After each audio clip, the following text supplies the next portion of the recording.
Okay, let us pay respect first. Namo tassa bhagavato arahato sama sambuddhassa. Namo tassa bhagavato arahato sama sambuddhassa.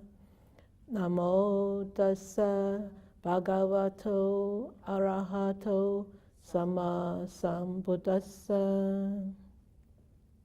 We pay homage to the respected, wise, the arhat, and the enlightened. That means the Buddha. Okay, so we always start with this because we are grateful for his teachings, even that he has passed 2,600 years ago. We are still able to at least encounter at least maybe 2/3 of the original teachings. Probably a little bit less than 2/3, but still, we are very fortunate to be able to really study his words and walking, following his footsteps. So, exploring the Dhammapada. So today, this is the 10th session. So, remember last time we actually talked about mindfulness. So remember this slide that we actually shared last time is to live one day virtuous and meditative than to live 100 years immoral and uncontrolled. I wanted to bring to your attention this slide because we want to share some reflections, right? So the reflections I forgot, but I actually made it up later that those are the two questions or two points to reflect upon. Does mindfulness have any influence on your relationships, and how? This would be a very interesting, could be very personal, but if you are willing to share, we are welcome. If you don't want to share, at least you try to reflect upon it yourself. And the second question is, if you have only 24 hours, just now it says, right, it's better to live one day being virtuous and meditative than to live 100 years immoral and uncontrolled. So this one is asking you, if you have 24 hours, or if we only have 24 hours left in our life, what would we do? Interesting, eh? Okay, the floor is yours. So anybody from the floor here first? Okay, Lynn. Just a minute. You have a microphone. Everybody on Zoom has to hear you. Okay. Thank you, Sifu. Mindfulness has influenced relationships, but mostly my relationship with myself. Yes, that's good. I am a lot more choosy about my friends. So there's less people in my life, but I'm happier. Ah, that's good. Yeah. So, yeah, we all have a voice inside. Yes. Well, my voice inside is very compassionate and loving, and it's not mean anymore. Used to be, hey? It used to be mean. Yeah. It was nice to other people, but not to me. Yeah, I was right. allowed to make mistakes. Yeah. And What would you do if you only have 24 hours left in your life? I would meditate. Ah, in the mountain? Anywhere. Hiking? Wherever I have to be, wherever I can be. Okay, all right. That's what I would do. Okay, good. Thank you, Lynn. So everybody heard it, right? Okay, clear and loud. Anybody else? Any volunteer here?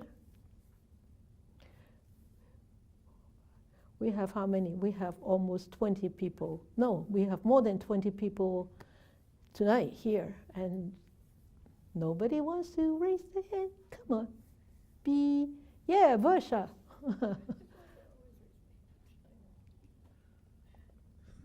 Thank you, Sifu. I don't know about number one. I feel calmer. In terms of how does it affect other people, I think I would have to ask them. But to be honest, I really loved question number 2. And for me, I would want to, this is just being honest, I would want to touch the earth. And I would want to be around people I love. And I would want them to help me think about all the things I'm grateful for that I've had in this time. So that's what I would want. Okay. What would you say to the people that you love if they are around you at that time? Just how rich my life has been because of those people. The people who are very close to me, they've just added to the richness, and they've added to the learning and the growth, and maybe a little bit of asking for forgiveness. I'm not sure. That's good. But just That's people good. I really, really love. Out of 10 fingers, how many do you think that will be around you? Or more than 10 fingers? I mean, ideally, if I had every person in my life around me from all over, from childhood to now, it would be 10. But I don't think I could have that happen if I only had 24 hours. So. I see. Okay. That's good. Thank you. That's good. Anybody else?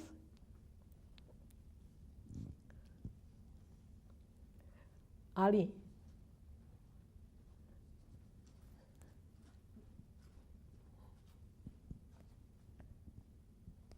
Thank you, Sifu. Yeah.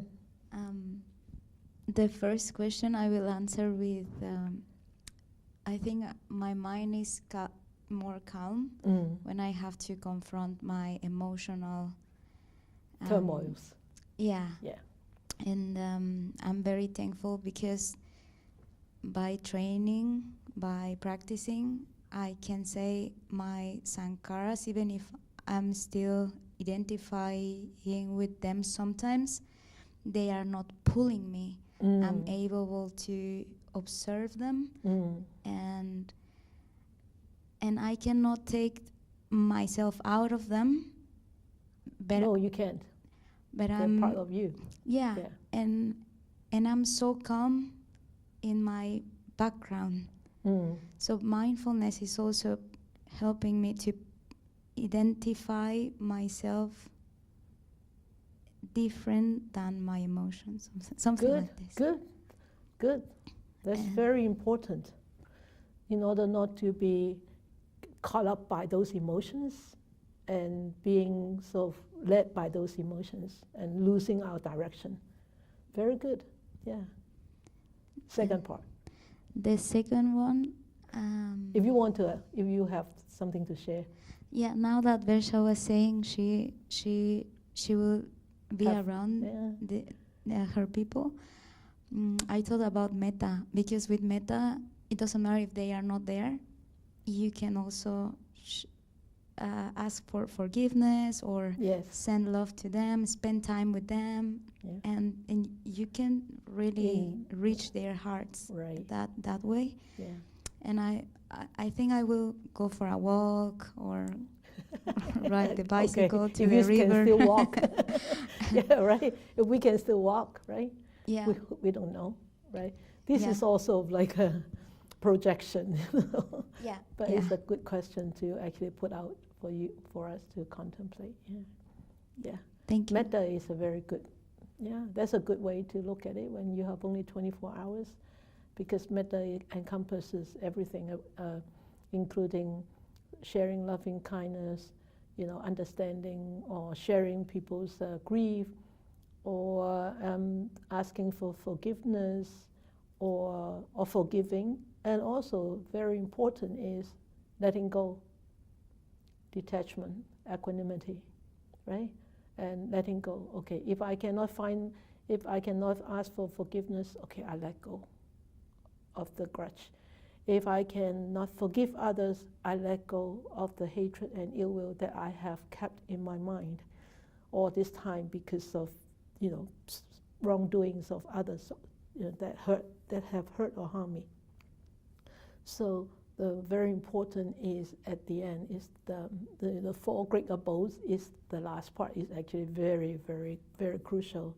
The equanimity, the balance of the mind, to embrace whatever situation that you are in that in that short period of time that you only have like to live on 24 hours. Okay, equanimity, very important. Together with mindfulness and metta, they are powerful, strong, powerful, and invisible.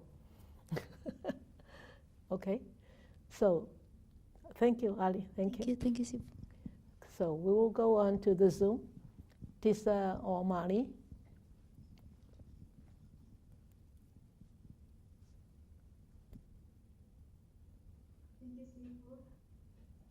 Hello, good evening.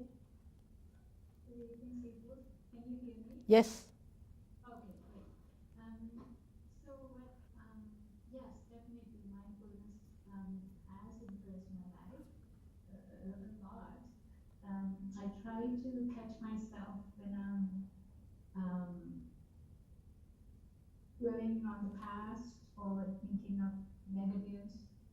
I sort of now catch myself and try not to do that. And I try to be nicer with each interaction I do with people, and I try not to be judgmental as I used to, and less complaining. Yeah, that's good. The things that I see that Good. happen to me, Good. and it comes, and then I catch myself. Oh no, that I shouldn't be doing that. So that has improved quite a bit from what I have been. You probably know that. Yeah. I also think of all the blessings in my life, like my family, friends, teachers. I'm very grateful for what I have. That's something that I'm more aware of now than before. Also, I try to listen to others a little bit more than I used to, with a little bit more understanding. That's good. So those are the things that I think I can say that has influenced my relationships in many ways. Definitely. Definitely. That's And nice. the second part, Yep. I would think of all the good things I have done in my life in the past. And Very encouraging. Yes. Yes. Go for a walk, and if my family is around, that will be a bonus. Yeah. But yeah, think of the positives in my life and blessings in my life. Yeah, that is actually very important to actually see that you have fulfilled your own life. Whatever that time that you have spent it well. Even though for the time that you haven't spent it well, you say, oh, okay, I haven't spent those time well, but no guilt feeling, no hard feeling, no regret. That's good. It's very encouraging to actually feel positivities at that moment. Very important and very encouraging. Good. Thank you. Thank you, Sifu. So is Irene the second? Because it's too far, I cannot see the name. Irene. Okay, Irene, there you go. Hello, everyone. Hello. Okay, for number one, my relationships, because of the mindfulness, and my relationship with my teachers is getting stronger and stronger, and more gratitude is growing stronger and stronger. Good. So I was more mindful on stuff. But if talking about the relationship, I just want to express my gratitude to my teachers. Good. Because of them, I learned a lot in them. Because of that, the learning in my mindfulness is, how do I say that? Is getting more mindful each and every day. That impacts my life. Okay. Good. Or number two, if I only have 24 hours, then I would like to keep practicing anapanasati. until the last minute. Yeah, I was wondering, how would that be, how my mind would that be if I knowing only 24 hours to live, during the meditation compared to what I'm doing now. Of course, that will be totally. More agitation or what, or more Yeah, We don't definitely. Less, hopefully that mindfulness that you developed will be able to help you to actually subdue any irritation or agitation that may arise, knowing I only have 24 more hours or I only have 22 hours. And definitely there will be sort of like a sense of urgency, or my life is going, second by second or minute by minute. So there will be sort of like an anxiety or worry or whatever that may pop up anytime, and using that mindfulness of the breath is actually a great tool, because you can only observe the present breath. You cannot observe the past breath. You cannot observe the future breath. So if you are tuning into the breath, you are tuning into the present moment.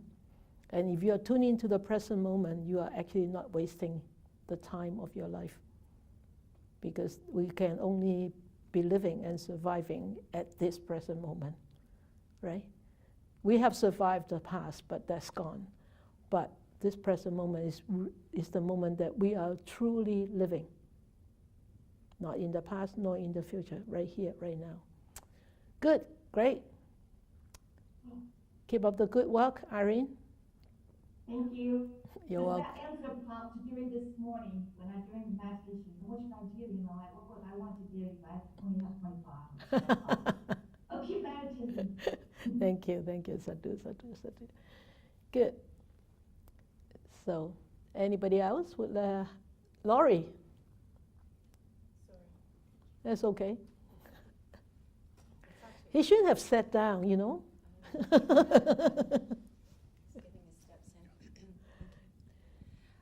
Thank you, Sifu. It's actually a question. Yeah. When I was contemplating number 2, I was thinking about being very peaceful and calm and positive, but also thinking about regrets, but not in a bad way. So my question is, would you, someone who is in their last hours, would you encourage them to set an intention, or I don't even know how to put it in words, to encounter the Dhamma sooner? Because that's something that I think about. I was so, advanced in age before I actually. I'm grateful that I have, but would that be something? The intention of encountering the Dhamma in an earlier age, in earlier time. Yeah. Only if the person has that interest or has that aspiration already. Otherwise, you don't do new things to them. No, because that would possibly create regret. Oh, I wish I have done this, but now I don't have the time. Darn, So at that time, you don't really want to actually arouse any regret, any guilt whatsoever. Those we call them negativities. So we don't want to arouse those. Instead, we want to arouse positivities, their recognition of their life, what they have done, what kind of person they are. So we call that at the end of life care, we call that life review. You have heard me talking to you about that. But if the person tells you, oh, I wish I have learned the Dhamma as you like you earlier or sooner, or I have started, you say, oh, that's okay. You just make a vow now. May I encounter the Dhamma in my next life as soon as I'm born, or now you can start. You can start, thinking about the Buddha, thinking about the Dhamma, and thinking about the Sangha. It's contemplation of these triple gems. So, if they show interest, otherwise don't push. Thank Okay. you, Sifu. Yeah. Good. All right. I think, anybody else? No? Okay. Okay, all right then, let's go on. I have quite a long session today. So we have done this. Last time practiced the Dharma or practicing mindfulness. One of this practicing the mindfulness, developing in samadhi. So the next one, actually, I have swapped the sequence. I'm going to talk about right efforts tonight, because with right efforts, then we will be able to develop the right kind of mind, and the right kind of mind, although the unwholesome mind or wholesome mind, will bring benefits or shortcomings in this lifetime or next lifetime. So we will end with benefits of practicing or shortcomings of not practicing. Okay, so last time we talked about developing mindfulness. So I wanted to touch base on a little bit on developing mindfulness on verse 282 and 283. It says that why do we need to actually develop mindfulness? So you all know that we are using this book Dhammapada. So it says 282 verse says, wisdom springs from meditation or being mindful, developing that mindfulness. And without meditation, wisdom wanes. That means it disappears. It weakens. And having known these two paths of progress and decline, one should so conduct oneself that wisdom will increase or wisdom increases. So and also with this, meditation means developing the right kind of mindfulness. We call samasati in Pali. And with mindfulness, we develop this stability, the focus, concentration, and grounding of the mind, so that we don't shake like the trees. With a strong wind, it keeps shaking and shaking. But with a strong roots, even though the trunk shakes, it still stays put, get in touch with the ground. So we need to develop a very strong roots. And where do we actually develop it from? Is in the mind. Okay, and when the mind is strong, even though the body will become weak, it doesn't matter, because the mind is strong, the mind is focused, the mind is mindful and clear. So we all know that studying all this mundane knowledge will not lead to wisdom. It will lead to you become more intelligent, but not wisdom.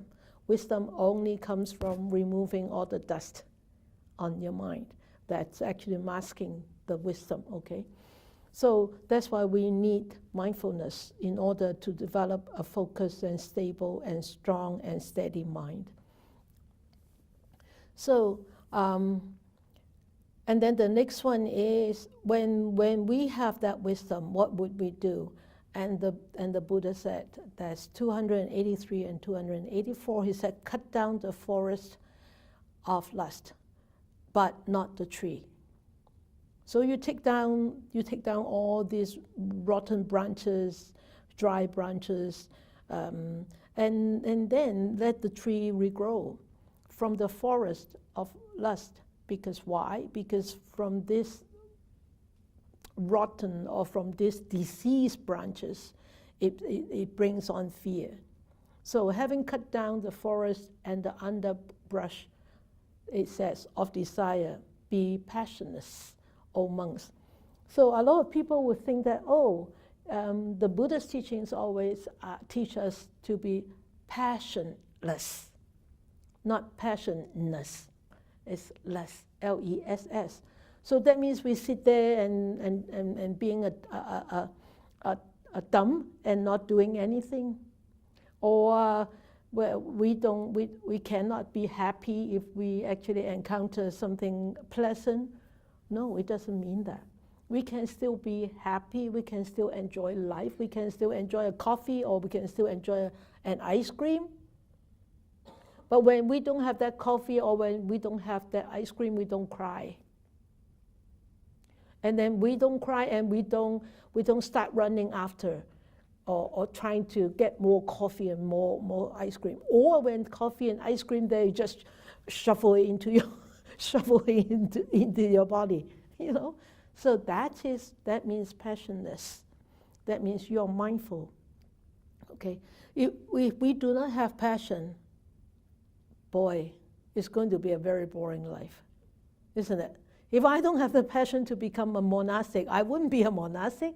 If I don't have the passion to actually share the wonderful wise words of the Buddha, I won't be sitting here. You know, I will be doing my own thing all the time. I have that passion, but I know which way I need to go, and I always try to veer myself into the middle path, and not too extreme. You see, so you can call that passion, you can call that wholesome intention, or you can call that whatever you want to name it. But you do need that kind of urge, you know, in order to proceed in the wholesome way, you know, choosing the wholesome path. Okay, but here it means that the Buddha advises us to really cut down the forest of lust, because lust, that means the craving in the craving and the greed, especially for sensual pleasures, is going to bring up so much fear. Okay, and so 284 it says, for as long as the underbrush of desire, even the most subtle, of a man towards a woman, or you can say of a woman towards a man, is not cut down, his or her mind is in bondage. And like the sucking calf to his mother. Of course, a newborn calf would like milk, and you can see even a newborn puppy is constantly sucking to the mother. That is such a strong attachment to the mother, not just for the milk, but for the comfort of the physical contact. Just like a newborn baby wanting the cuddling all the time, right? So, because that is essential pleasure. In a way, it's essential pleasure because it's the physical touch, physical feeling. So, we need to cut it down, or as a householder, you wouldn't. I don't recommend you go back and say to your husband, your wife, is okay. I have heard this. 284 is cut down all this underbrush of desire. You don't touch me tonight. You don't touch me tomorrow. You don't touch me forever. I tell you, you're going to have a broken family. It doesn't mean that. It means that you need to be aware, and you need to know that, okay, yes, I have this lust arising. Okay, I express it. I satisfy my lust. But you need to actually draw a line very, very wisely. This is the lust between a husband and a wife. But this is not a lust between in a one-night stand. Not a flirting. Not going to end up with so much problems. You need to know that, especially as if you are in a marriage, then that part is sort of like a responsibility to your partner. Okay, so unless both of you are actually practitioners, then gradually when you strongly develop that mindfulness, then you don't need it anymore. You gradually sort of it gradually that lust, that desire gradually become weaker and weaker, and you don't need it anymore. So it comes as a natural process. All right. So, and then the 285, he says, cut off your affections as one plucks with the hand an autumn lotus, because autumn lotus is so fragrant, so pretty, and so beautiful, and cultivate only the path to peace, to nibbana, as made known by the Exalted One. Yes, we are still not able to do that. We're still not able to do that when we cannot cut off our affection, but be aware of the affection and see if you could actually identify less as the affection is your affection or your lust. It's just a lust or a mental feeling or whatever that physical feeling. Oh, it's a physical feeling, and see if you could actually take a step backward and see if you can stop yourself falling into wanting more. So that is what it meant. So remember, the Buddha's teachings is actually teaching us not to go too extreme. The expressing, fulfilling all the lust, or be an ascetic and cutting it off, like how he spent 6 years in the mountain, right? He said, no, it doesn't work. Neither way does not work, and only on this middle path. So you really need to know where you stand yourself, and in order to actually find that middle path. And your mind has to be clear in order to know that, oh, this is the middle path, and I need to pursue on this. Okay. Sometimes we veer off, but being mindful, you bring yourself back again. And we veer off, you bring yourself back again. So, okay. So here, and being able to subdue all those, the cankers cease. So those afflictions, those defilements will stop, will be weakened and will disappear. And he said, for those mindful and clearly comprehending ones who always earnestly practice mindfulness of the body, who do not resort to what should not be done, and steadfastly pursue what should be done. So looking at this first, that starts tonight's exploring the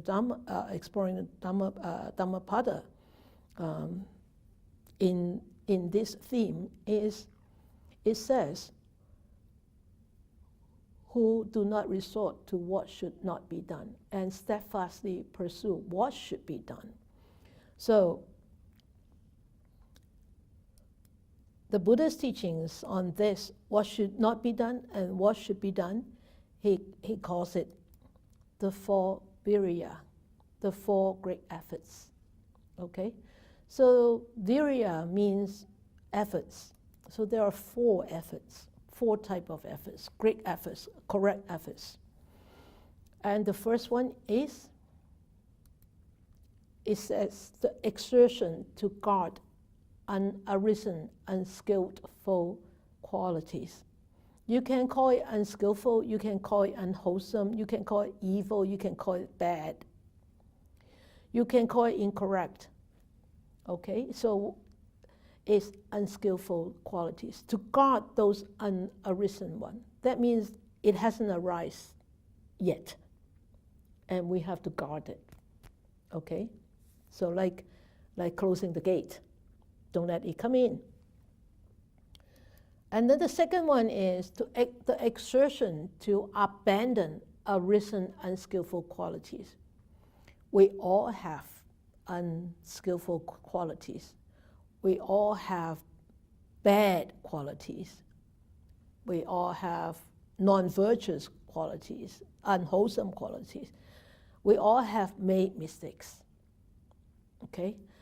And how can we abandon these unwholesome qualities? Yes, we have made mistakes, but we don't have to repeat those mistakes again. In order not to be repeating those mistakes, we need to be aware. Okay, so that's why mindfulness and these are all tied in together. Okay, and then it says the third one is the exertion you see, it starts with exertion in all of these four, because exertion, that means you need to put your efforts in. You need to put your strength in, not just, how do you call this? Hanky-panky? That means not doing anything. It's just, so-and-so, And no, you need to do it. You need to put efforts in. Like when you're making bread, you need to use your fingers to really knead the dough. Okay, so the exertion to develop an arisen skillful qualities. So if we do not have those, skillful qualities, and we know they are skillful qualities, and if we know that, I still haven't cultivated this. For example, I haven't cultivated generosity, or I haven't cultivated forgiveness. May I cultivate it. May I use every opportunity to cultivate at least a little bit of this, little bit of this, little bit of this. Many, many baby steps will make a big step. Okay, the exertion to develop unarisen skillful qualities. And then the fourth one is the exertion to maintain arisen skillful qualities. So, I know, I have this, I am lacking in generosity, I'm lacking in forgiveness, or I'm lacking in diligence or patience. Okay, so I need to develop this. Okay, it's developed, it has come up, but it can easily disappear because it's not strong, right? So we need to maintain it. That's why maintaining actually is a long-term thing. So for those of you who have been, meditating with me for some time, you always hear me say, arouse this devotion, arouse patience, arouse perseverance, persistence, and determination. Every meditation, every Sunday morning meditation, I would repeat this over and over and over again. You think that, sister doesn't have anything to talk about. She repeats this all the time. I don't have anything, I don't really have new things to talk about. That's why I repeat this all the time. Because that's what the Buddha said. He repeats and repeats and repeats and repeats. You look at Dhammapada, he repeated all the time, not just 3 times, all the time. So that's why I don't have much to tell you, except repeating them over and over again. So don't get bored, okay? This is all I have. So, but why? Because we tend to be forgetful, right? And we tend to wander off. And we tend to think that, this is not important. And we tend to think, I have a lot of time. I can do it later on. I can do it tomorrow. Or I can do it tomorrow after tomorrow. I can do it on Friday. So you remember there is a Chinese saying that I shared with you before? 明日復明日，明日何其多. So tomorrow, after tomorrow, and after tomorrow, there's so many tomorrows. 我今乜嘢？我今待明日。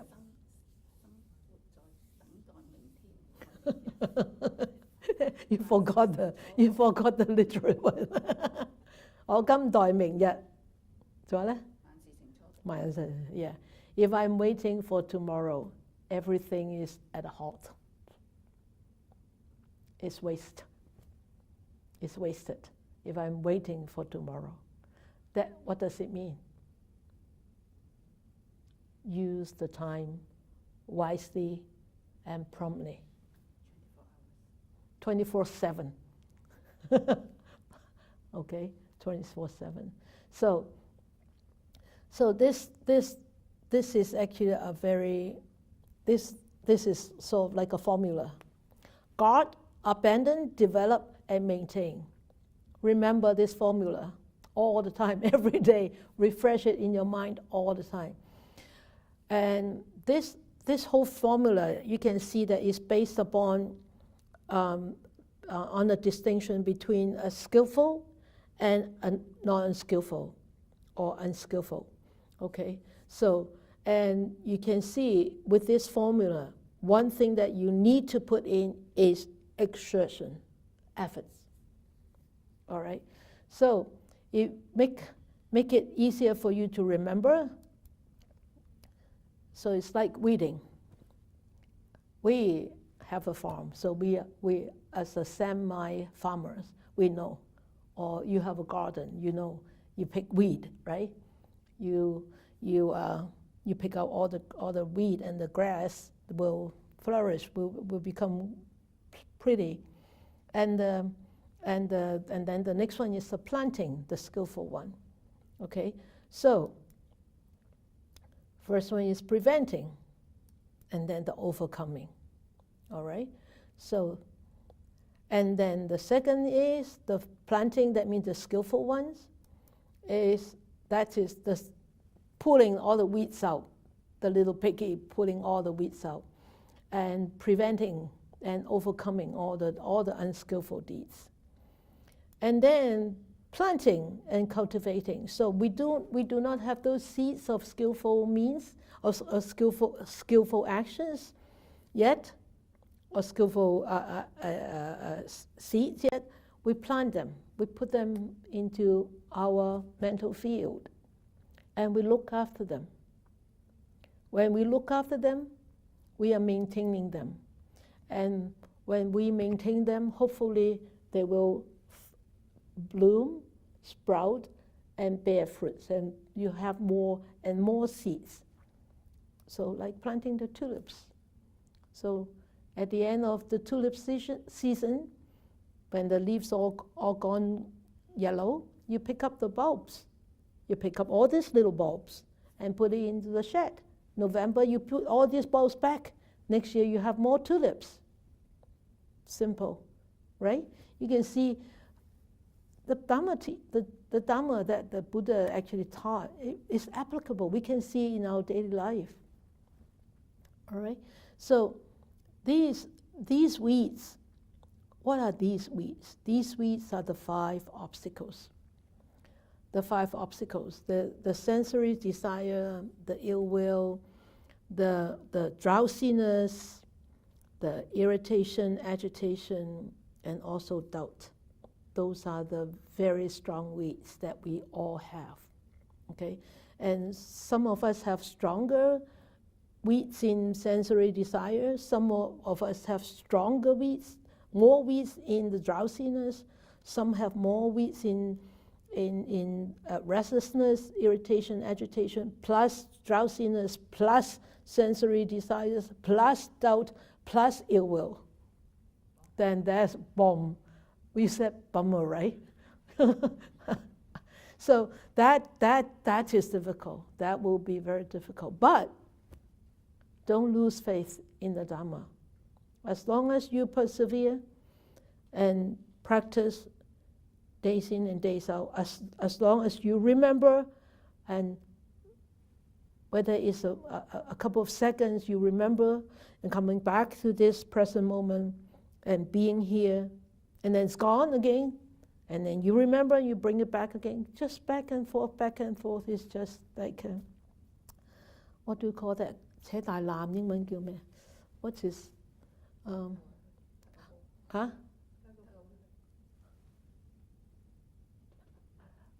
What is that game? Tug of war. Oh, tug of war. Sorry. Okay, I can only hear my voice, can't hear yours. Tug of war. Yeah, just like tug of war. Who is your enemy? You are your own enemy, right? Nobody else is.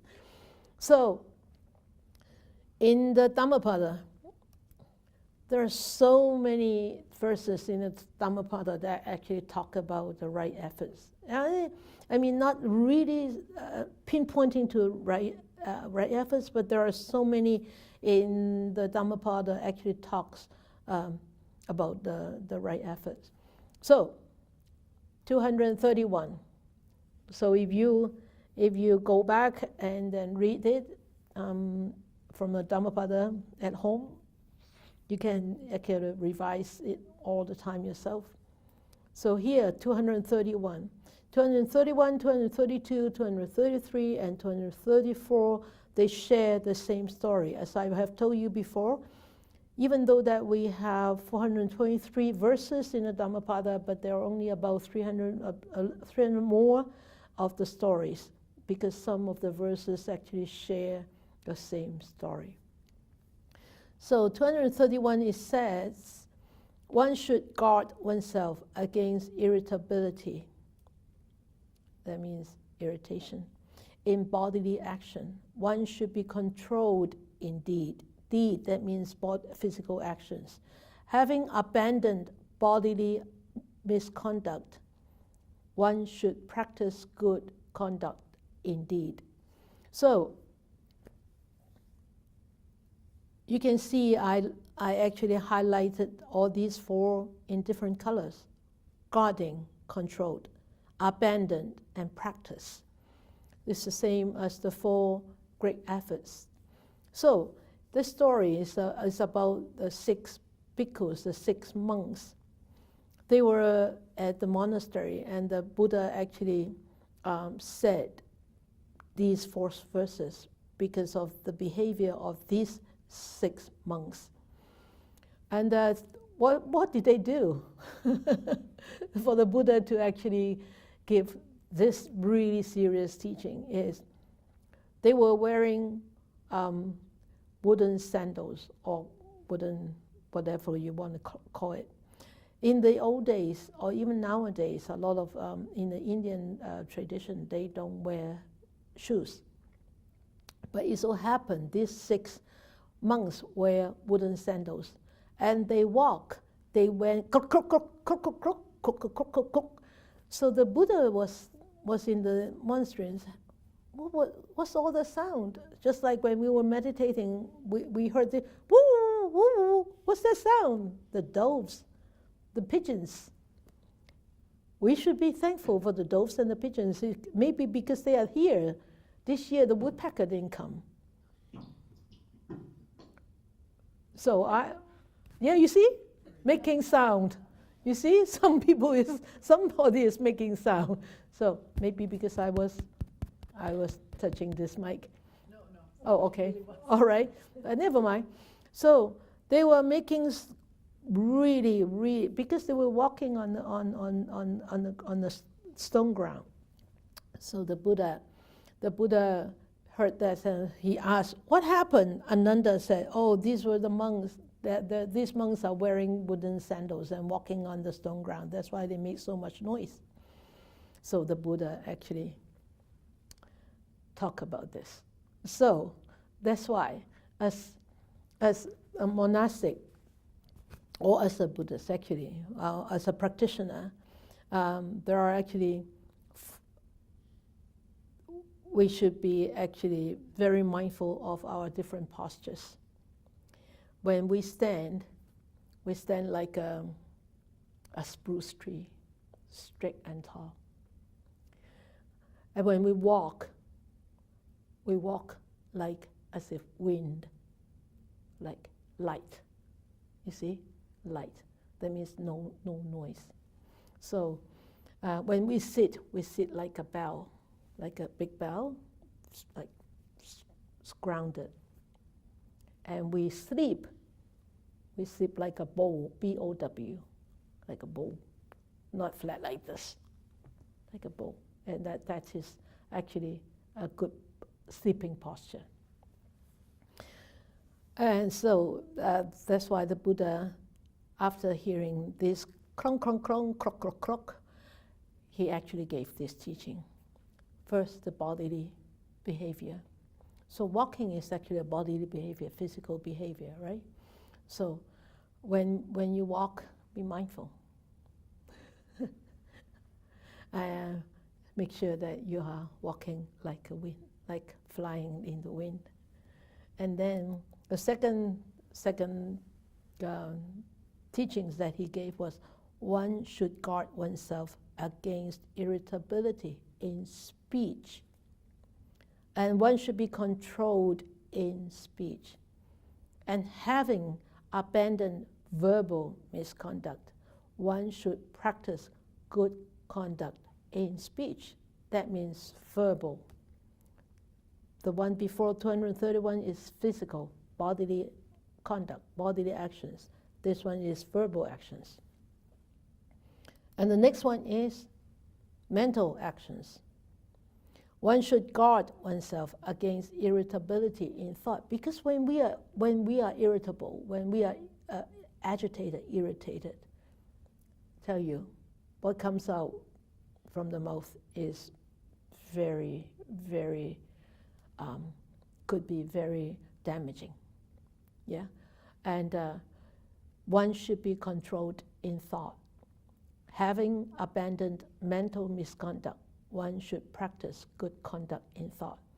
And one way to actually have verbal and physical conduct to be all controlled and all abandoned, or guard and controlled and practice, is mental conduct. The most important is mental conduct. That's why I put the next session as the mind. That's why I put the efforts in here. So the mind is the chief. So whatever comes out is not because of this mouth, it's because of this mind. The mind is not this brain, it's this mind heart. Okay, so that's why the thought part, the mental process, is very, very important. So this is the practice of right efforts in body, speech, and mind. So, and verse 50 says, let none find fault with others.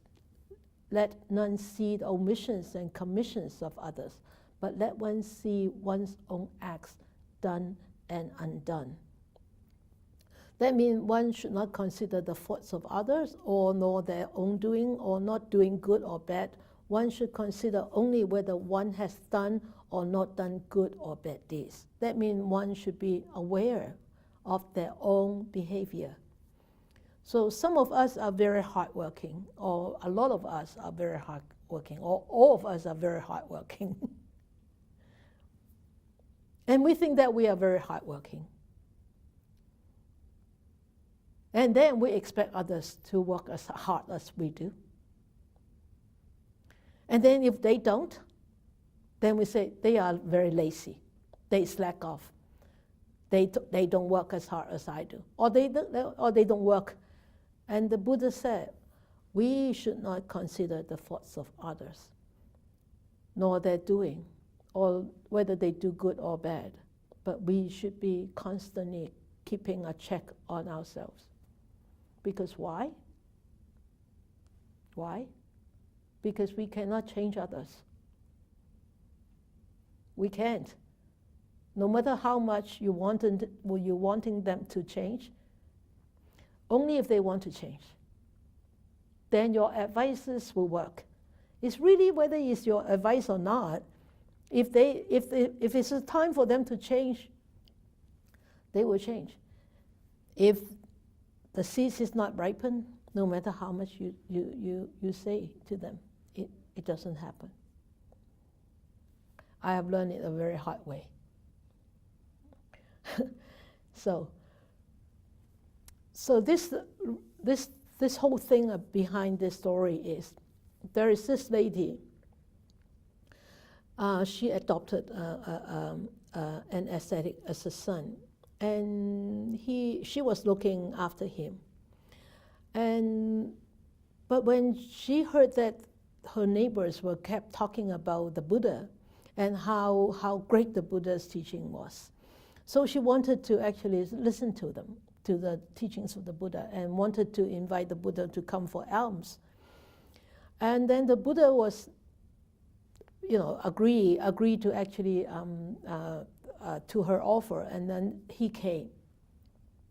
And then this adopted son, the ascetic, was there, He didn't want to come out. He didn't want to listen to the Buddha's teachings. And then when his adopted mother was listening to the Buddha's teaching, and he was so angry, and he blamed and cursed the lady for venerating the Buddha. The lady heard him cursing and shouting and felt so guilty and so ashamed that she couldn't concentrate on listening to the Dhamma. Then the Buddha said this verse. He said, "Let none find fault with others, but let one see one's own acts done and undone." So the Buddha advised her, don't listen to his abuse, don't react to his rage. What you should concentrate is on what you should be doing right now. If you're listening to the Dhamma, listen to the Dhamma. Never mind what people do around you. So as meditators, we know. We sit there and we hear people cough and say, "Why are you coughing? Go out of the hall. You're disturbing." That's your fault. It's not his fault. It's not her fault. It's your own fault. She doesn't want to cough. He doesn't want to cough. Who wants to disturb the peaceful atmosphere? Who wants to? Nobody wants to. And that's a test for a meditator. I remember when I went to a retreat, and I was put into a room just next to the main door. And whenever it was winter, and people goes out for walk at lunchtime, goes out for walk at dinner time, and they never hold the door. They just slam the door, let the door close by itself. And I am furious. I was so furious. I said, "Gosh, when they, what are they doing? Aren't they practicing mindfulness?" I wasn't practicing mindfulness either, right? And one day I was sitting I was resting on my bed, 5:13, and then I was so angry and banging after banging and taking the shoes and banging on the and putting on the shoe rack and bumping into the wall, all this noise. And I suddenly remember, gosh, it wasn't their problem, it was my own problem. I was reacting. I was reacting to all this external sound. I turned these sounds into noise, and I hated it. And all of a sudden, everything just melted. And I fell asleep. And ever since then, no matter how people bang the door, it doesn't bother me anymore. And the next retreat, the alarm in my room went beep-boo, beep-boo, beep-boo, beep-boo. And I look at my alarm, and I tried to reach for it. I couldn't. I put up a chair. I couldn't. I was so sure I couldn't reach it. I opened the door. Nobody in the corridor. No manager. Nobody running around. Oh, so this is just my own room. It's teaching me a lesson. I look at the alarm and said, "Thank you." Then I went back to bed, and I fell asleep. And it went beep-boo, beep-boo, beep-boo. And then the next day, the manager asked me, "Sister, did the alarm go off in your room?" I said, "Yeah, it did." I tried to find it. I couldn't find it, and I knew it was your room. I didn't want to knock on your room. I said, "Oh, never mind." "And you rested?" I said, "Yeah, I rested very well." And she said, "Wow, you must be very mindful." I said, "I have learned a very hard lesson." So, don't find fault with others. When you don't do that, you find there is this peace of mind, and everything will be okay. So when we cultivate right efforts, we do, we put efforts in, This is the cause, and there will a consequence, right, to follow. And verse 226, it says, those who are ever vigilant, who discipline themselves day and night, never intent upon Nibbana. Of course, Nibbana is very far away. The full Nibbana is very far away. But Nibbana is peace of mind. Nibbana is ultimate freedom. If we have this momentary freedom, we can have a taste of Nibbana. We can, if we have this peace of mind, momentary peace of mind, and strong happiness, and feeling of gratitude and joy and everything, that's momentary Nibbana. Of course, the ultimate Nibbana is very far away. It may be eons of lives before we reach there, but it doesn't matter. But everything starts from here.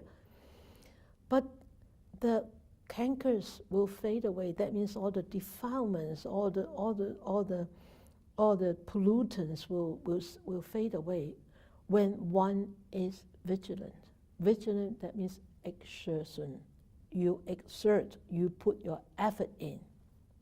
Who discipline? You discipline. You need to be putting your effort in order to discipline yourself.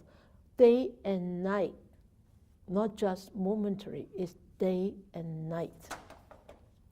So, ever intent upon we forget about that, but we focus on ever vigilant and discipline themselves day and night. Do we discipline ourselves day and night? Oh, we'll be lucky if we discipline ourselves half day, half night, or quarter day, quarter night, right? We don't.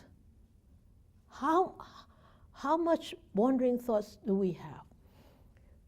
When I teach the 7 days meditation, I teach walking meditation, and there are actually a lot of techniques in walking meditation. And one of the technique is I would ask the students to choose a path of 25 to 30 steps. That is the ideal distance of walking meditation as a beginner. And I would ask them, one of the technique is, I would ask them, okay, you start from here, you just walk, but you need to be mindful. Count how many wandering thoughts at the end of 25 steps. He said, can't count, lost count. Sometimes they would say 20, 30s. I said, you're lucky if you can count them, right? And sometimes the thought just appear and you missed it. You think that you didn't have that wandering thought, but because it's just that flick of moment. It's so fast. It's even faster than the lightning. So we don't, they said, wow, that is crazy. My mind was so crazy. I said, yeah, now you know, right? And when you sit down and you forget to be mindful, oh, you spend the whole hour wandering away. So nice, isn't it? Thinking about cooking and thinking about cinema, thinking about going onto a cruise ship. Oh, wow, it's so entertaining, right? And you think, wow, an hour is gone. What have I done? Yeah, wandering away. Yeah, day and night wandering away. We are wanderers. We are wanderers. So, the Buddha said, 229 to 230, he said, but as to the person whom the wise praise after observing him day and after day, one of flawless character, wise and endowed with knowledge and virtue. These are all have to be developed, knowledge and virtue. That means that knowledge is not book knowledge, okay? It's wise knowledge, wisdom. Who can blame such a one as worthy as a coin of refined gold That means you cannot blame them. You cannot blame them. You have to praise them. And those people are even praised by gods, by Brahma. So, Atula, this lay disciple, when he was residing in the Jetavana Grove, the monastery, the Buddha actually uttered these two verses, 227 to 230, actually 4 verses, with reference to Atula and his companions. Atula and his companions, about 500 of them, wanted to listen to the Dhamma. So they went to Rivata, one of the monks. And Rivata was very aloof, and he just sat there not saying a word. So Atula thought, he's so aloof. He didn't even teach us anything. Okay, so they moved on. They went to Sariputra, one of the greatest disciples of the Buddha, Sariputra. Sariputra was very well versed in the Dhamma. So he taught them the Abhidhamma, which was so difficult, so deep. He said, oh, this is too much. We can't take this. So Atula went on with his 500 disciples, went on to look for Ananda. And everybody knows Ananda was the attendant of the Buddha, also very well versed and excellent in memory. And Ananda taught them what? Ananda taught them the basic, the Four Noble Truths, the Eightfold Noble Path. I said, this is too easy. This is too brief. This is too sketchy. So they said, let us go to the Buddha. So Atula and the 500 disciples went to the Buddha and complained. Complained about Rivata, complained about Sariputra being too difficult, complaining about Ananda giving too simple instructions, too simple teachings. And they said, Venerable Sir, Venerable Buddha, we come to listen to your teaching. We have been to other teachers and we're not satisfied with any of them. Wow, not satisfied with the greatest disciples of the Buddha. And the Buddha kept silent and then listened to Atula. And then the Buddha said to them, my disciples, blaming others is not something new. Everybody blames others. They never blame themselves. It's always people's thoughts. There is no one in this world who is never blamed. And people would blame even a king or even a Buddha. To be blamed or to be praised by a fool is of no consequence. And is truly blamed only when he is blamed by a wise man. And truly praised only when being praised by a wise man.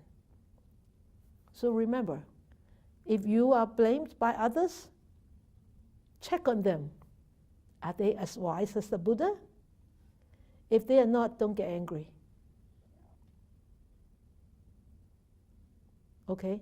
If they praise you, don't get too elated. Check on them. Are they as wise as the Buddha? If they are not, just smile and walk away and forget about that praise. Okay? And so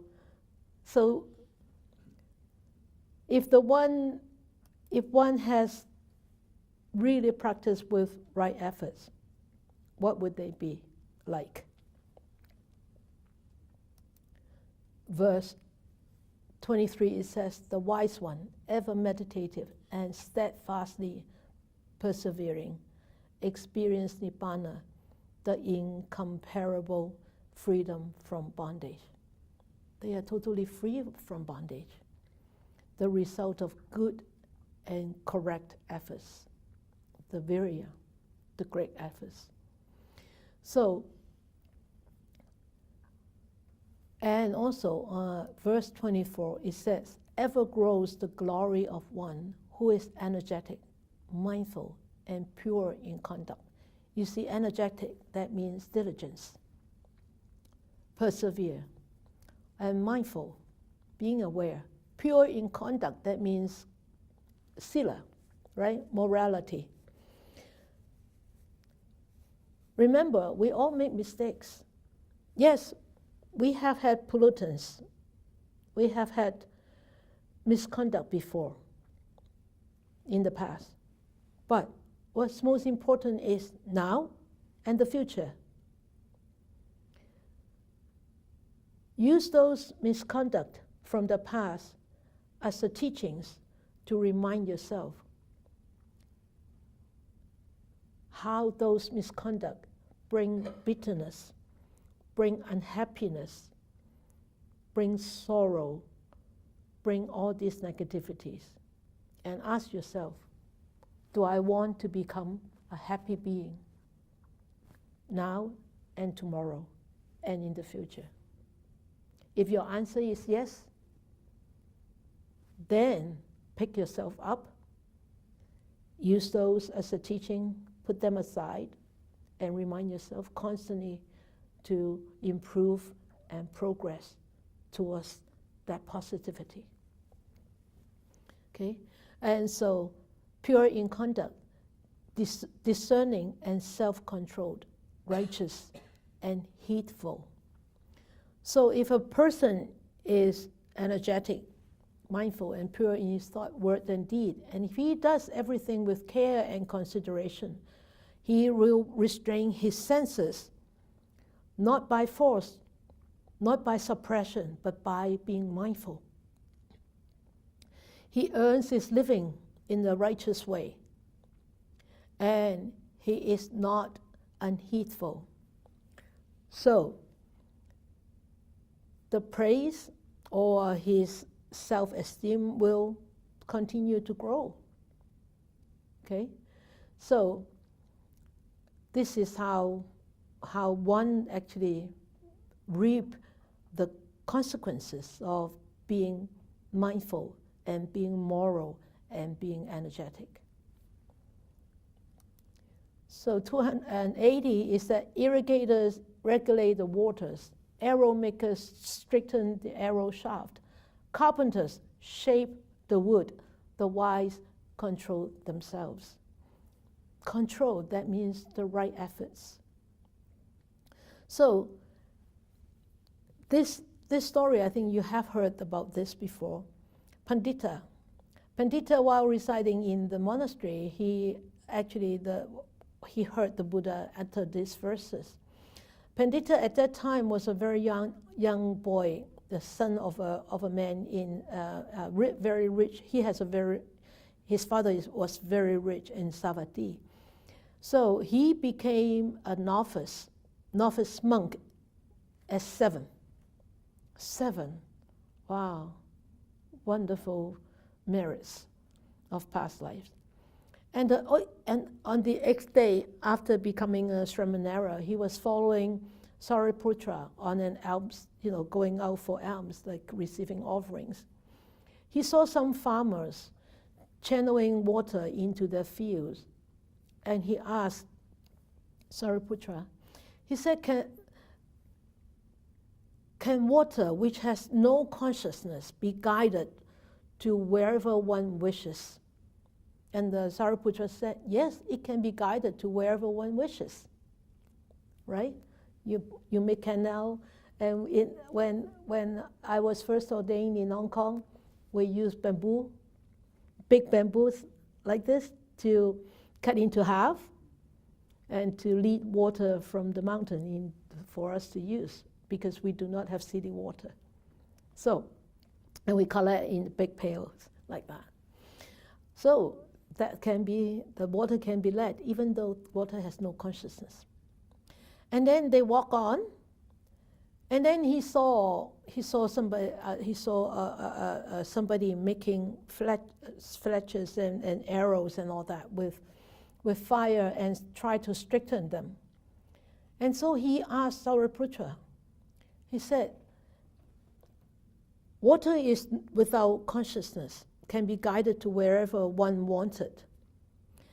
And this, the arrow maker, the arrows, the bamboo the shaft have no consciousness, but the arrow makers can strengthen them. Then the carpenters can shape the wood. But he said, what about us?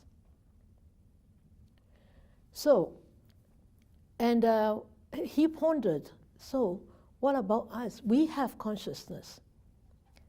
But why should I, having this consciousness, I am not unable to tame my mind? Why? How can I actually correct myself from that? So then he asked permission from Sariputra to actually to return to his own room in his monastery and start practicing on sati and cultivating that mindfulness, samasati. And then he was working very diligently, very ardently, and checking through his own physical body and everything. And because he was so young, he must have a lot of merits from his past. He was even protected by the devas and all these heavenly beings. And he was practicing, and he actually attained the first stage of enlightenment. And he was still practicing, and Buddha in his meditation knew that he was ready to go further, advance in his enlightenment. But at that time, Sariputra was going to bring food to him. And the Buddha, using his supernatural power, appeared in front of Sariputra, just at the door, and took Sariputra out, took him away, and not offering any food. And when they were talking, actually, he attained actually the arhatship while Sariputra was talking to the Buddha, or while the Buddha was talking to Sariputra. So Pandita actually attained that arhatship at that time. And why was that? Because he contemplated. Even the water can be led through channeled. Why can't I? I am a human being. I have the consciousness. I can practice. I can develop this mindfulness. I can develop this tranquility. I can experience this sukha. I can experience this gladdening. I can experience this impermanence. And so that's why he started really, really practicing diligently, and he attained this enlightenment. And the Buddha actually said this verse because of this Pandita. So you can see when one is really practicing diligently, and they got all this protection from everywhere. So 234, it says the wise are controlled in bodily deeds, controlled in speech, and controlled in thought. They are truly well controlled. Well controlled, that means having the right efforts, being put into the right space. And this, by effort and heedfulness, discipline and self-mastery, let the wise one make for himself an island which no flood can overcome. The Buddha uttered this verse in Veluvana monastery. There were two brothers. One is called Maha, and the other one was called Chula. And their father was a banker at that time in Rajagala. And both of them became ordained as monks. Maha was very diligent, and Maha actually attained his enlightenment, arahantship, very early in his monkhood. But Chula was very dull. And he, no matter what he learned, he couldn't remember. He couldn't practice. So, but nobody knew why. Because in the previous existence, at the time of the Kassapa Buddha, Chula actually made fun of a bhikkhu who was very dull, not very smart. And so, Chula, then later on, he was born as a very dull person, very slow and not smart person. So Maha was actually very frustrated with his brother. And about that time, there was this very, very rich man who came to the monastery and wanted to actually give offerings to all these monks. And so Maha was being the head monk at that time, looking after the whole Sangha. So he said, oh, everybody go, go. Chula, you stay home. Chula, you stay. And Chula wasn't very happy. Of course, right? Everybody could go, and I can't go. Like if I say, oh, I take you, everybody, okay, but you stay behind. Kok definitely will be unhappy. Why? Why, Sifu, you're not taking me? What's wrong? You don't like me, right? There will be a lot of question marks in the head. So, but then the Buddha said, no, Maha, let Chula come. Let Chula come. So Maha wasn't very happy that Chula went too. But anyway, the teacher says so he had to follow. So, but everybody went into the hall. The Buddha said, Chula, you stay here. You stay in the hall. We will go in. You stay here. And then the Buddha said, take this. The Buddha gave a piece of cloth to Chula. And he said, when you take this cloth, you go and rub this piece of cloth, okay? And every time you rub this cloth, you need to repeat this, taking on impurity. Raju Haranam. Raju Haranam, that means taking on impurity. Recording in progress. Recording in progress? Sorry, the Wi-Fi cut out for a few seconds. Ah, okay. They came back on? Yeah. All right. So, taking on impurity. You keep rubbing this cloth, and every time you rub it, you say, taking on impurity. Raju Haranan, Raju Haranan, Raju Haranan, Raju Haranan. And Chula actually really took that cloth and rubbed. Every time he rubbed, he repeated that word, taking on impurity, taking on impurity. After a little while, he saw that cloth so soiled, so dirty, and so wrinkled. And he looked at the cloth. He came to realize the impermanent nature of all conditioned things. And at that time, the Buddha, inside the house, learned that Chula was ready to take the teachings. And so he appeared in front of Chula and he said, it is not the piece of cloth alone that is made dirty by the dust. Within oneself also there exists the dust of passion, raga, the dust of ill will, dosa, the dust of ignorance, moha.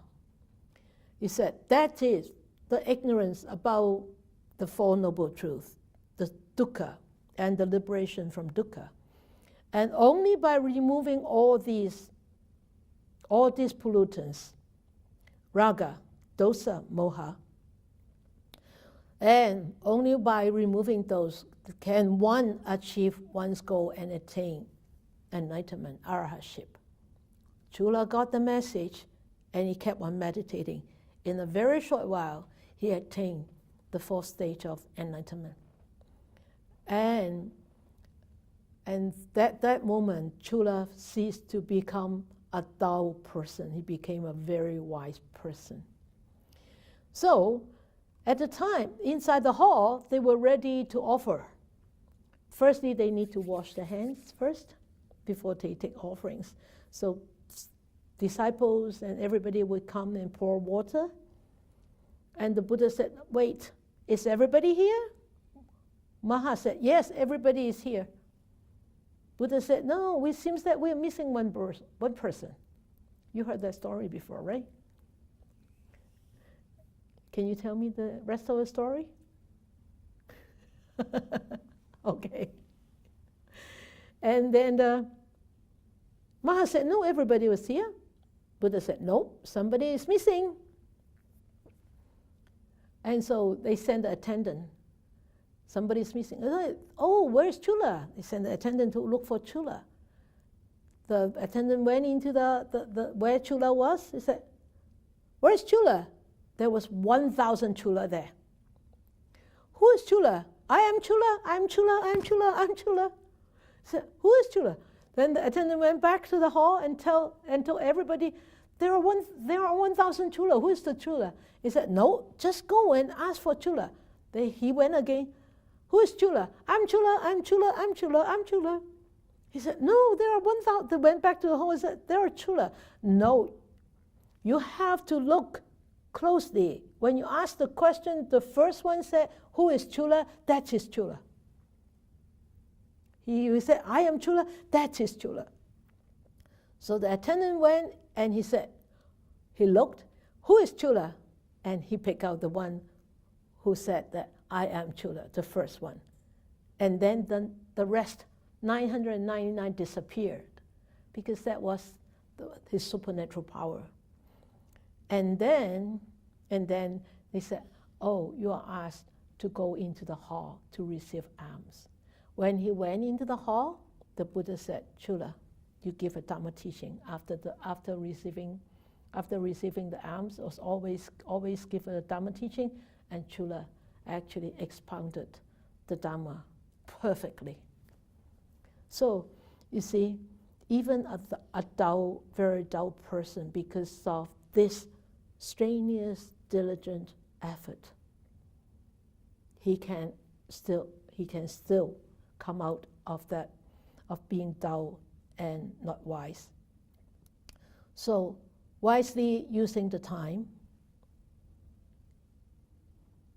wisely using our time, he said, better it is to live one day strenuous not in the sense of tired, okay, but strenuous in the sense of like enthusiastic. And resolute, that means very determined, than to live 100 years sluggish and dissipated. Get that? Echo me? Okay, that's tonight, Dharma sharing. Good, thank you. So reflections. I remember this time. Do you have any weeds that need to be removed? How well have you done this? So be honest. So everybody is scratching their head. All right, okay, so reflect upon this and let us share next time. All right, then we will dedicate our merits. May these blessings extend to all, that we, with all the other living beings, together will attain the Buddha way. May we wish more and more people will encounter the wise words of the Buddha, study them, understand them, practice them, and help themselves to liberate from all the entanglements and be ultimately happy, peaceful. May you all have a great week.